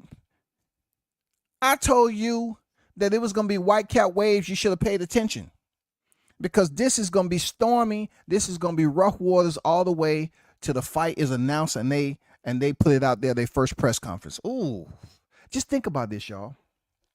Just think about this. I want you to, I know you've been listening to me. I know your ears are probably bleeding right now. Listen to me right quick. Just hear me out. Use your other ear, okay? Check this out. As a unqualified meteorologist, right? I'm forecasting the weather from this day on to September. Let's hope Canelo doesn't pull out, you know what I'm saying? Or come down with a ill-fated injury, so this fight won't happen. But it's going to be sweltering. The temperature is going to be sweltering. It's going to be sweltering. Like solar energy is not going to have a problem these next several months. It's not going to have a problem. For real. Natural gas. Oh, it's going to be different. It's going to be filming, y'all. Because I want the people to know that Crawford has every opportunity. He has all the tools. He has the history, the accolades. He has the performance value. He has the training, the high-level training. He has the mad scientist Bomac in his corner. He has extremely high boxing IQ. He knows how to make adjustments. He's not just an average athlete. He has all the tools that you would want if somebody gifted you a toolbox. Not the one you get off the store, but someone who knows you and gifted you all the tools they believe you needed to go in there and fix history. Just tighten down that last nut and bolt. And you know that's what's gonna happen, boy. The threat level is serious. The threat level is serious. So many of you all was just talking this fight out. You just didn't want to see it. Oh no, I don't want to see that. I don't want to see that. Oh,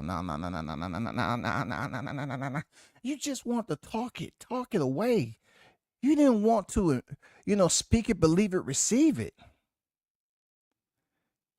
You didn't want to speak it, believe it, receive it, bro. All you want to do is continue to say, it's weight classes for a reason. It's weight class for a reason. It's weight class for a reason. You didn't want to give this man the benefit. How can Crawford not be him if he has so many people clout chasing who he is? It's funny though, right? I get on here and talk some shit, and people take it literally. Like, don't convince me that what I'm saying you're listening to and you believe the shit I'm saying. I can tell a story any day, any given time. It's how you tell the story that affects people, right? But I get people that always talk about D-riding. I never had that said about me. I'm no one's D-rider. Just because you say that about Crawford fans, don't deem it to be true, okay? No matter what formula you attach to it, it doesn't make any sense over here. I'm literally good enough to fuck with your brain. I would tell a story and get you pissed off to the point where you'll go tell somebody, oh man, he's so, I don't like him. He's not demure. Scotty's not demure. I mean, I respect him being a vet and everything. He's not demure. He's a bit belligerent at times, cantankerous. He's out of pocket a lot of times. You know what I'm saying? I try to give him the benefit of the doubt. He's a coon. I hate to say that about him, but the way he just talks, and he's just so flamboyant, so over the top with the verbalytics. Please keep the dictionary closed. And I know that's been said about me. And I purposely do it, bro. Because I can. I purposely put the information out there and keep it on boxing the whole entire time. And you get people that address me, and they always want to bring some homoerotica stuff in there. You can't allow somebody to speak, and it's not. Look, I don't speak facts about everything when it comes to Crawford, but in my Steve Harvey, but 96, I said 96.6%. Yeah, he whooping ass. He whooping ass, ain't he? You know, I mean, I'm serious. He whooping ass, ain't he? I mean, you battling that yourself. He whooping ass, ain't it? If you denying that, then denial takes more energy than you just relaxing and accepting for what the truth is. You know, you're resisting that. Of course, that takes more stress than just accepting that it's the truth.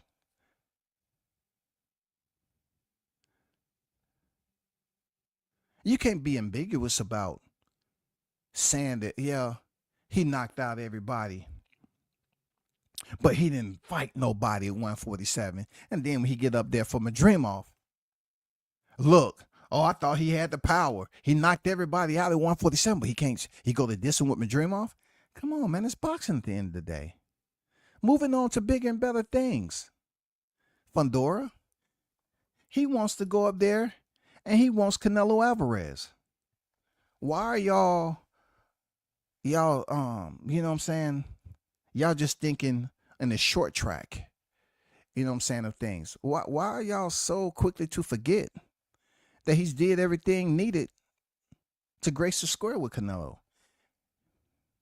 Who has Canelo fought in the last 10 fights that has a resume like Crawford? Please, enlighten me.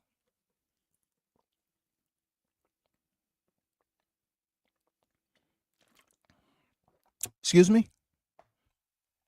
Hello? Y'all still there? Hello? Please help me understand. I'm up here, you know, heating up some water to make some tea. Yeah, I'm filling the mirror.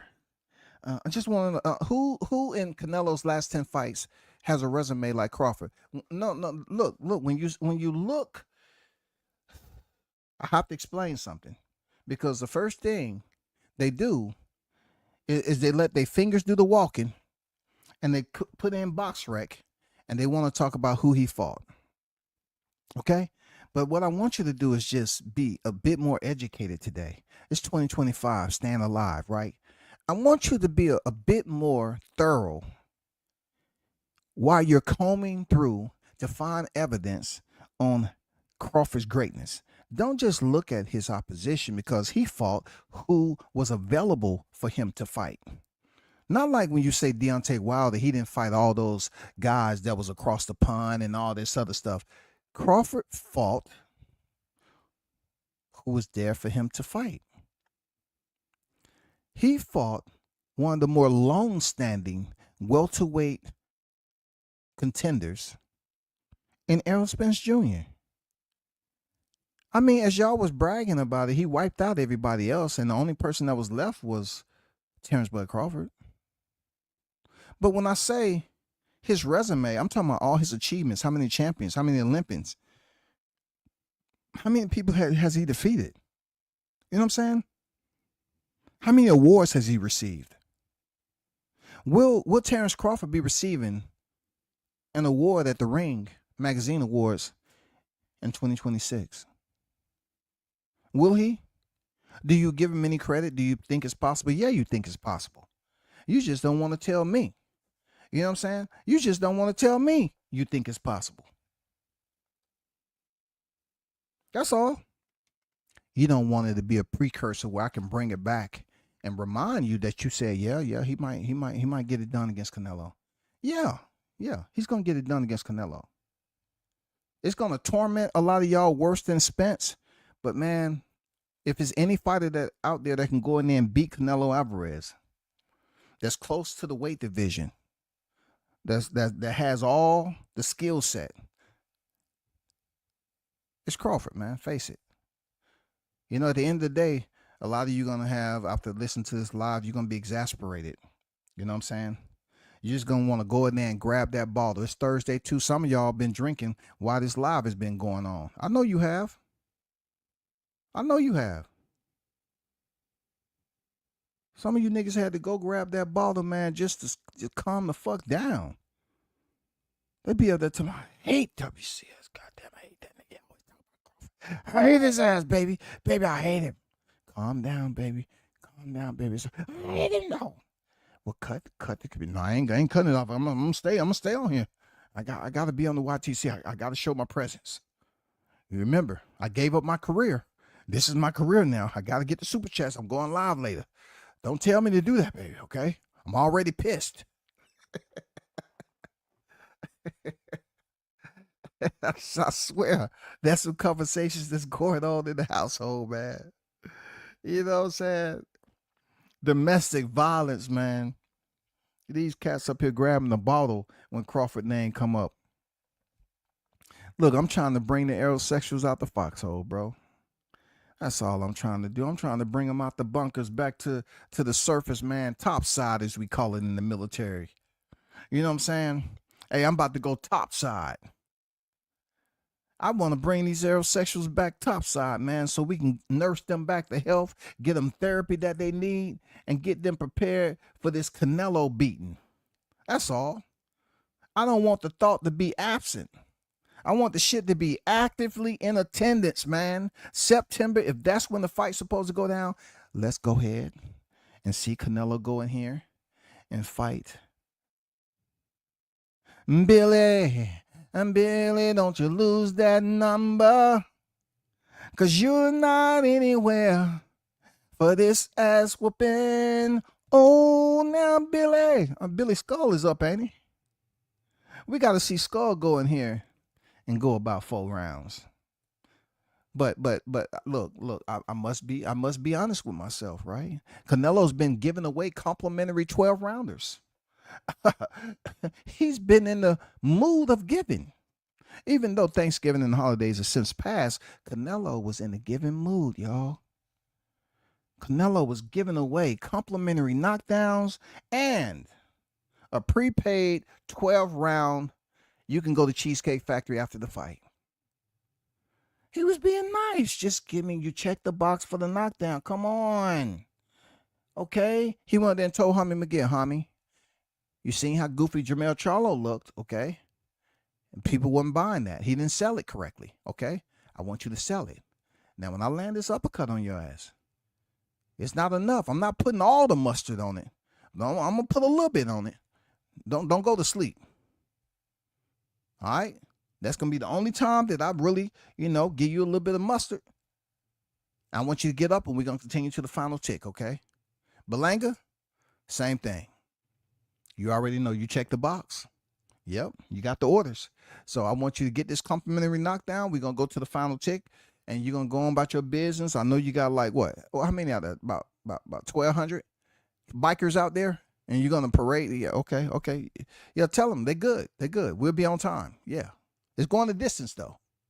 That's what we agreed upon. You give me my knockdown, I give you the final tick of the fight. Okay, great. That's not going to happen with Crawford, y'all.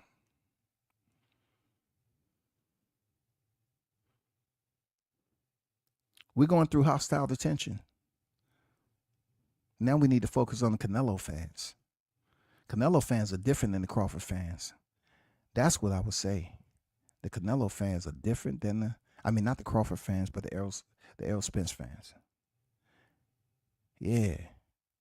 Canelo fans are different. They're a whole lot more loyal than them aerosexuals. That, I would say, with vigor, in all honesty. You know what I'm saying? Very, very little sarcasm. I'm not exacerbating. I'm just very little sarcasm, just a little bit. I think Canelo fans are loyalty, bro. I don't think the vacancy is there when it comes to them standing behind Canelo Alvarez through thick and thin. All the way up to this fight, boy, you're going to see the Mexican fight fans come up, boy, them going to be some pressure. They're going to be saying some hurtful stuff. Ooh, you thought Tio was saying some shit. Just wait till these Mexican fans start lighting up the airways. You can say, Migo, why are you so mad?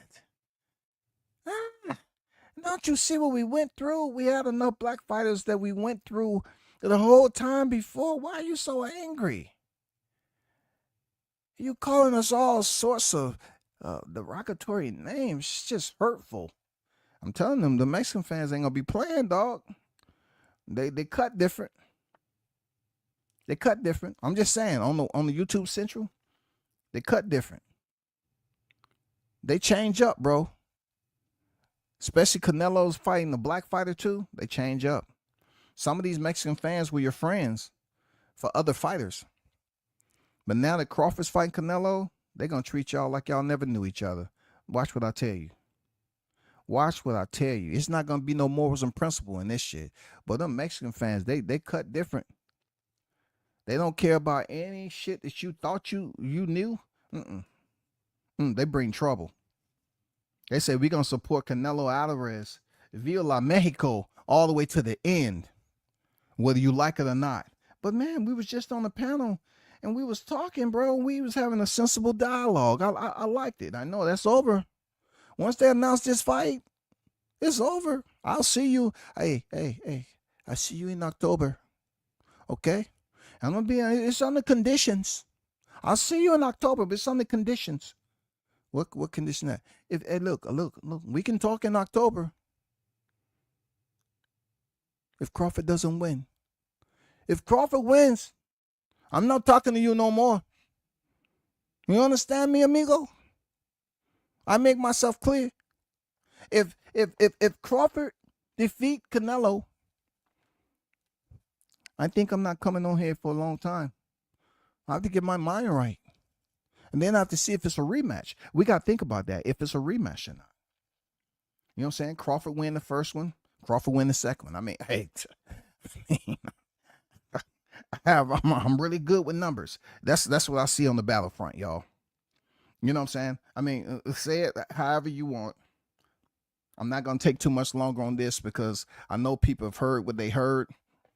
But I just really wanted to highlight the fact that Bud is pissed off. He goes on a warpath on these cats. He's not thinking about anything except setting the record straight.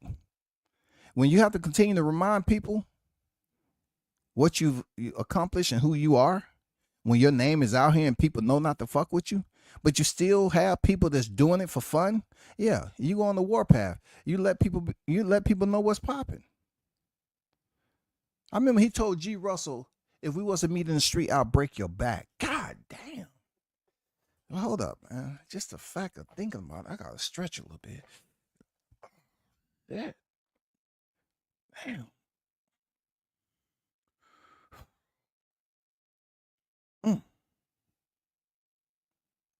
I don't want to put that thought in the gallery, huh? I try to stay away from that gallery. I ain't trying to archive that thought in the gallery. There's a lot of shit I'll recall and archive. I said, not that.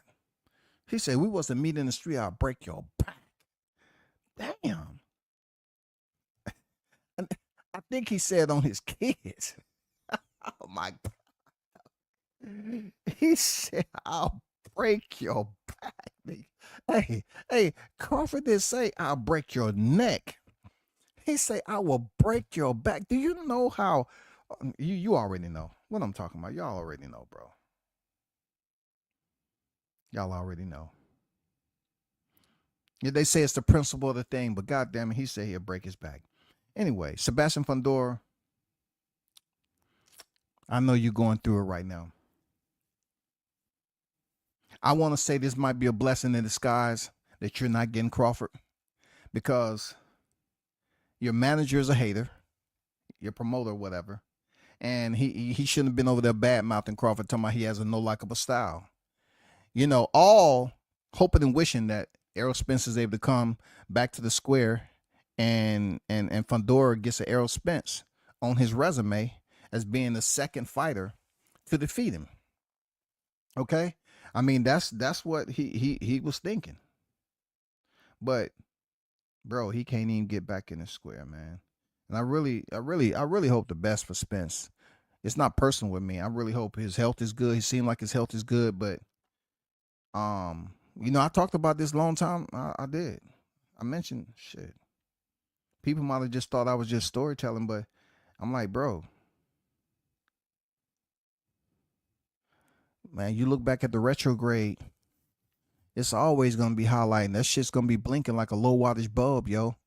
July 29th is vicious. Ooh, it changed the game, yo. Now he's trying to, he's up here calling out Canelo Alvarez, and you have all these freaking people that just hadn't learned from July 29th. They trying to revisit the same type of behavior. I mean, juvenility, you just don't want to use that. And you an adult. Don't go over here and act like You got a juvenility free card. You know what I'm saying? Oh, I'm gonna use my free juvenility card right now. Yeah. I want to act up a little bit. I want to act goofy. I want to act like I don't have no sense. Is it cool? Can I use it? No, you don't want to do that right now, bro. It's time to get this Canelo work. You know what I'm saying? It's time to get the Canelo work. It's time for Canelo to prove to the people that if you believe Crawford is easy, then prove it. Prove it. Prove it. We need a visual study. We looking for the greats. We need something that we can look back on and say, damn, that was fierce opposition. I need a visible study. I want to see the video. I want to see this play out. If he's easy work, prove it. Prove it. I hope people don't start talking about Floyd Money Mayweather. Please, if you're going to use any type of debate, do me a favor. Don't bring up Floyd Money Mayweather. Don't do it. Okay? Okay? Please, don't do it. We're talking about strictly of the modern era, stand switching, Omaha Monster, Terrence Crawford, who has pretty much contributed to global warming on the heat that he left over there at T-Mobile. Serious. I mean, it does make you laugh, don't it? But when you talk about goddamn landmarks, grave sites, areas such as that, you hear about Death Valley all the time. Hey, Spence soul is wandering around goddamn T-Mobile massacre, man. That shit's real. That shit's real. I mean, when you talk about what happens in Vegas stays in Vegas, not that. Nope. that couldn't stay in Vegas. That it don't matter if you put goddamn perimeter 360 perimeter up there. You quarantine everybody from that perimeter inbound. You know what I'm saying? You gave them the red light for Men in Black, pink. It's still gonna be somebody that got past, somebody that saw it from afar. You know what I'm saying? Somebody gonna remind you, no, I saw that beating. Now it's time for Canelo. Cinco de Crawford is for real.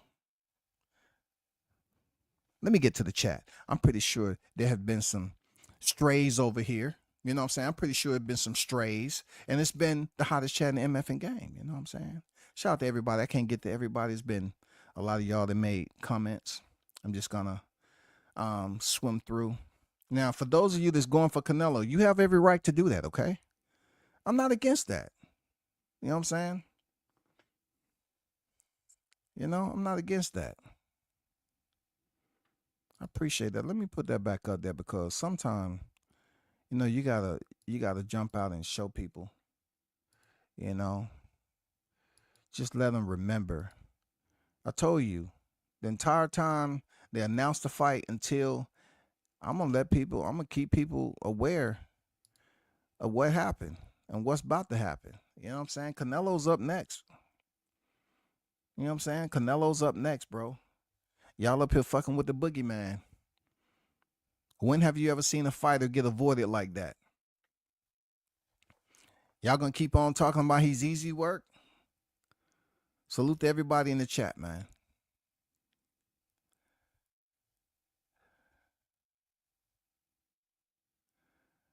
Shout out to Trig Noty. I see you, the Oracle on deck. The Queen Jessica on deck. Thanks for supporting the channel. You know what I'm saying? You're different than all the other women that say they talk boxing, but they don't never want to pop up in the chat. Blue on deck. Blue Hustle in the building. Toby Bartlett on deck. Arnold Brown, I see you. Dan on deck. Swat Jones on deck. Ben on deck.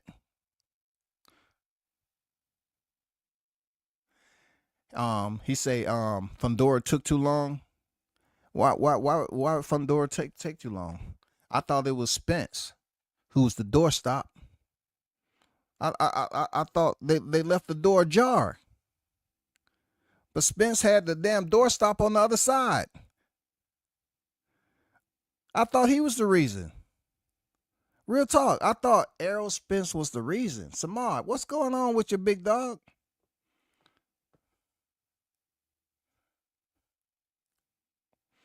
No, I ain't reaching, man. I speak what I believe and believe what I speak. It's up to you to decipher what you want to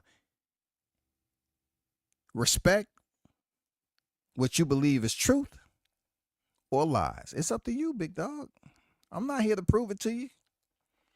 Will PBC really go with March 29th with Tank at the beginning of March and Turkey apparently having another Riyadh season card in March too? Good question. Good question, Toby. Good question. I can't really tell you what's going on with Papa Bravo Charlie. I really can't tell you, bro. It's confusing to me. It is. It's confusing.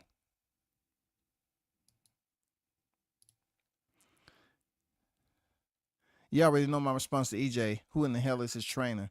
I've been asking for months, but nobody answers. I'm just asking for a friend. I mean, it's always good to phone a friend, man. But you need to make sure that friend has been actively paying attention. Because you might find yourself getting frustrated and lose a friend. Because they might come up there, hey, man. Yeah, you're right, bro.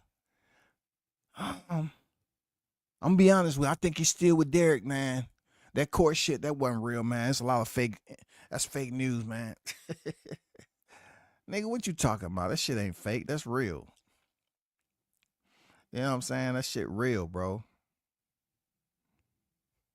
Shout out to the Outlaw Pugilist, man, on deck. What's good with it, man?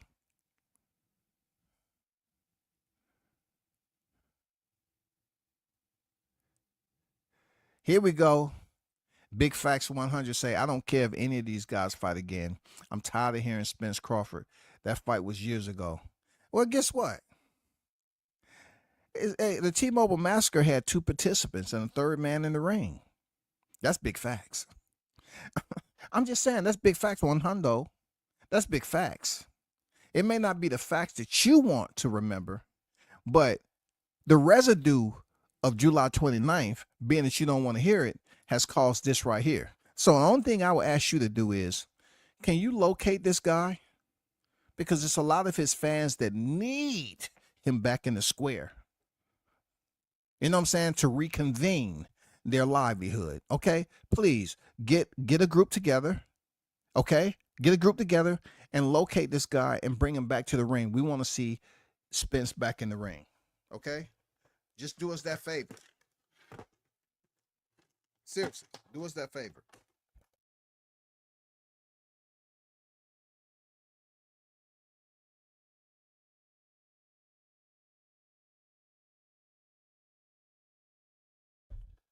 Let me see.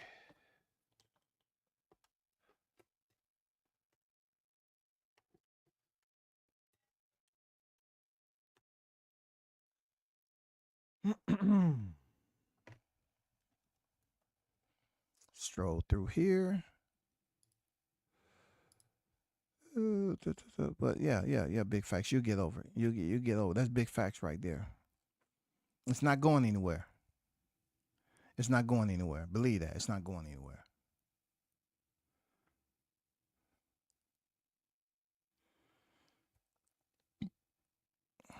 Not to mention this right here.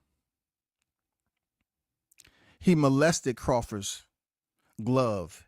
He fondled Crawford's glove to see if it was any foreign contraband in there. Because once again, he couldn't believe what he just witnessed. So he had to try to take an easy way out and try to massage the man's glove like Billy Collins did when his son was beat up. But Billy Collins knew. Billy Collins Sr. knew that Luis Resto had did something dirty. But Derrick James said, you know what? I've gotten away. Even Bomac called me out. He say, no more hiding. I know I'm a better trainer than you. No more hiding. We're going to expose this. And he couldn't understand how Spence took the beating he did. And that's another person that probably didn't take accountability, bro. DJ didn't take accountability. He didn't. He didn't take accountability. He wanted to say that Spence didn't listen or whatever. Man, no. You say you don't look at film? Hopefully July 29, 2023. Well, I'll take that back because Frank Martin left. Spence left. He got Joshua on deck. And then Ryan Garcia. So he might have started looking at film after that. He said, Derek is looking like, why I only hit you once when we were on the pass workout night? I should have hit you 3 or 4 times. Nah, man, that one time, man, that shit fucked Spence up, man. He didn't forget about that. You know what I'm saying? Canelo's going to catch a body. No. See, it's according to what body you're talking about. Are we talking about the body of a cow that's heading to slaughter so he can make some of those special burgers on that fight camp? What body are you talking about? What body are you talking about? You know what I'm saying? Are you talking about a cow body that's headed to slaughter so it can fillet some of them fresh beef patties with elevated levels? Don't pop dirty now. Pass that word back. They're 1,300. Don't pop dirty. Somebody need to tell Canelo, don't pop dirty. You're already that would just tarnish your career. Stay away from those burgers, bro. This is the second Spence. This is the second fight Spence pulled out since July 29th. I wonder will Spence fans put this on Fundora like they put the rematch on Bud? Good question, man. Stop scorching them like that. Stop, man. Come on, man. Stop heating them up, man. We at the first part of 2025, man. It's all the way live. God dang. And we got boxing fans dying all over the place. They dying right now. They hearing Spence is not taking the Fundora fight. Bud out here slinging motherfuckers, dog. He's slaying them. Is he wrong? Is he wrong? He said, should have took the fight when you had the chance. Now it's over with. He said, now it's over with. Shit is crazy, bro. Shit is crazy. Appreciate that, man. For me, it's simple pound for pound who been the top dog. It ain't been Canelo. They call it pound for pound for a reason. The matchup not far-fetched. It's not, man. They just have to deal with it. You got a lot of boxing fans that's, their optimism is what drives them. That's why they don't want to step up. Like I said, Canelo fans are different than the Errol Spence fans, though. They different. From my understanding, they have the fighting pride. From my understanding, for real, if I'm going to say anything, his fans have the fighting pride. You know what I'm saying? So do Bud fans, though. But they always talk about the country. So we'll see how it comes, full circle. We'll see. We'll see and listen to the theories. We'll listen to the opinions. You know what I'm saying? I mean, it's so many months left. We're going to see what all the stories come about. I mean, what are they going to say about Canelo? He's going to knock him out? No, I want you, if you're going to sit on here, and, and talk about what Canelo's going to do, talk about something that doesn't conflict with what has happened in his last 5 fights. Don't come in here and say he's going to easily wipe out Crawford. That's not going to happen. Okay? Don't come in here and say, oh, it's going to be just like Crawford fighting Spence. Don't do that. Don't do it. You have to come up with something more. We don't need to hear he started boxing at 15 years old. We don't need to hear that. We don't need to know the 30+ fights he had in Mexico. We definitely don't need to do that because that won't work in his favor, to be honest. That won't work in his favor. Period. But you all, I've been on for like 2 hours, man. I want to leave y'all with that impression. Okay? And the ones that mostly it affects is the ones that are hiding out right now. You know who they are. But we want to absolutely hold the naysayers in contempt. Crawford absolutely deserves a fight with Canelo Alvarez. You know what I'm saying? Hey, Crawford fans a whole lot stronger than any other fan base around here. And we know he's on his way out. You know what I'm saying? A future Hall of Famer. We know he's on his way out.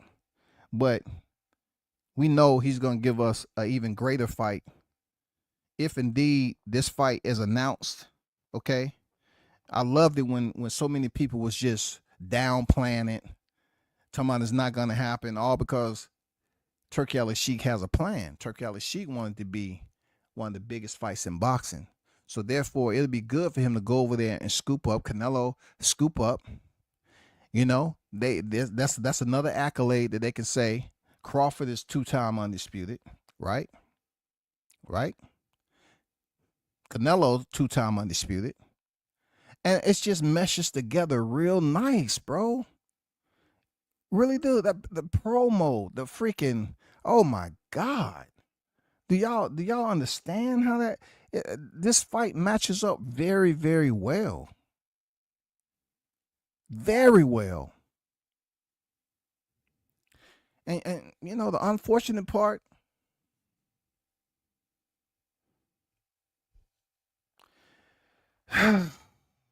we're going to have those individuals that's out here to be negative. They don't even want to talk positive about this shit. But we ain't worried about that. We're going to continue to talk. But hey, big shout out to the hottest chat in the MF and game. You know what I'm saying? Continue to support. We should do it again. And we just can't wait till these fights to pop off in 2025. Staying alive. I'm out. Peace.